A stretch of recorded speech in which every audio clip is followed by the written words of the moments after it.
Hoy vamos a meternos de lleno en una historia fascinante, una de esas que demuestran cómo una solución tecnológica que parecía, bueno, perfecta, se da de bruces con la cruda realidad de un procedimiento médico de altísimo riesgo. Es una historia de cámaras, de ángulos y, sorprendentemente, de lo crucial que es dominar lo más básico.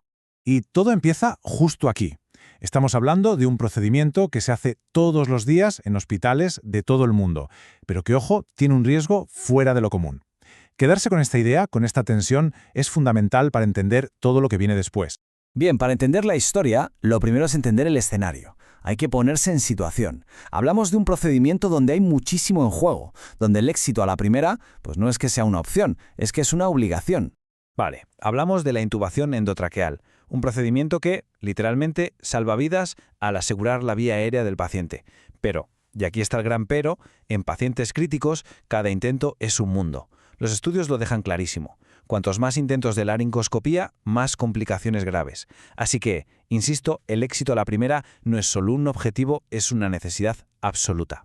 Y claro, para hacer frente a los retos de la intubación de toda la vida, llegó la tecnología, y llegó con una promesa que sonaba revolucionaria: dar a los médicos una forma nueva y mucho mejor de ver lo que hasta entonces era, pues casi invisible.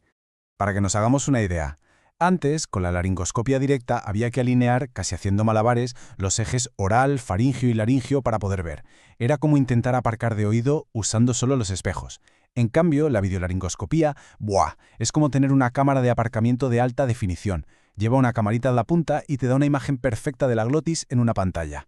Un mundo de diferencia, vaya. Y aquí tenemos un ejemplo muy concreto, el CMAC D-Blade. Fijaos en ese diseño, en esa curva tan pronunciada. No es casualidad, ¿eh? Está pensado justo para eso, para dar un ángulo de visión totalmente nuevo, para que los médicos puedan ver cosas que con la técnica de siempre eran, sencillamente, imposibles de alcanzar.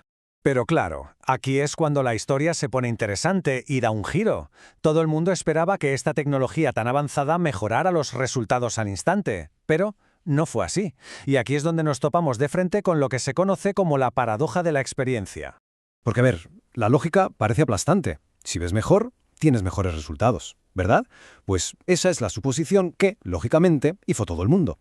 Pues va a ser que no, o al menos no era tan simple. Fijaos, un estudio clave del año 2017 de Lascarrobo y su equipo reveló algo que dejó a todos con la boca abierta. Descubrieron que un videolaringoscopio, sobre todo en manos de gente con poca experiencia, no mejoraba las tasas de intubación a la primera y, lo que es peor, se asociaba con tasas más altas de complicaciones graves.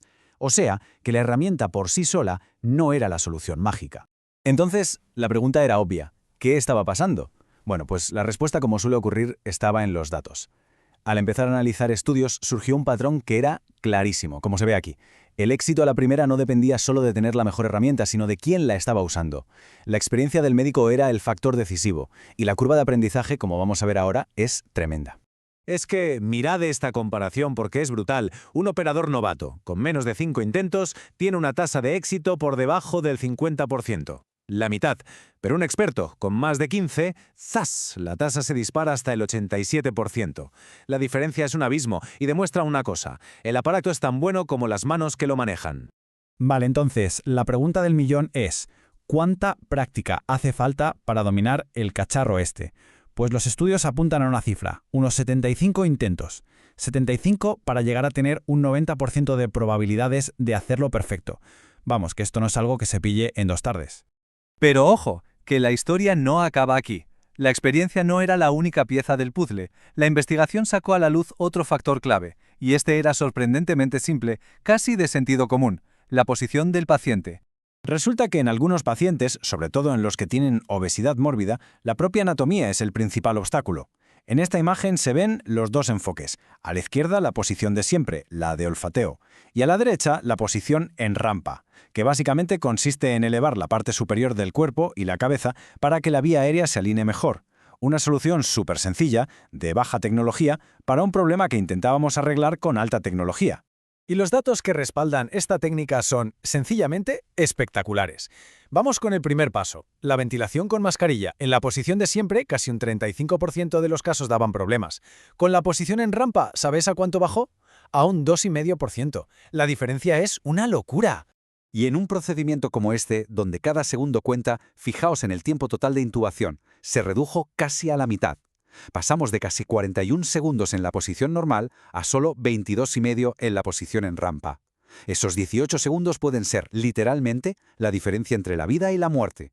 Y aquí viene el dato más revelador de todos. El porcentaje de intubaciones que se consideraron fáciles. En la posición en rampa, un increíble 70% de los procedimientos fueron sencillos. En la de olfateo, apenas un 7%. Es que es casi 10 veces más probable que todo salga bien con solo cambiar la postura del paciente. ¡Alucinante!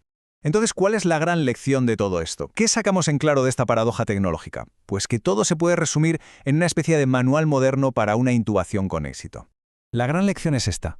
El éxito no viene de una solución mágica y única, sino de un sistema donde todo encaja.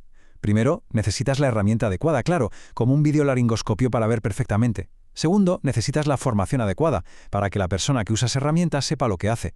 Y tercero, y esto es crucial, necesitas la técnica adecuada, algo tan básico como colocar bien al paciente para que todo esté preparado para el éxito. Y todo esto nos deja una reflexión final que, la verdad, va mucho más allá de la medicina.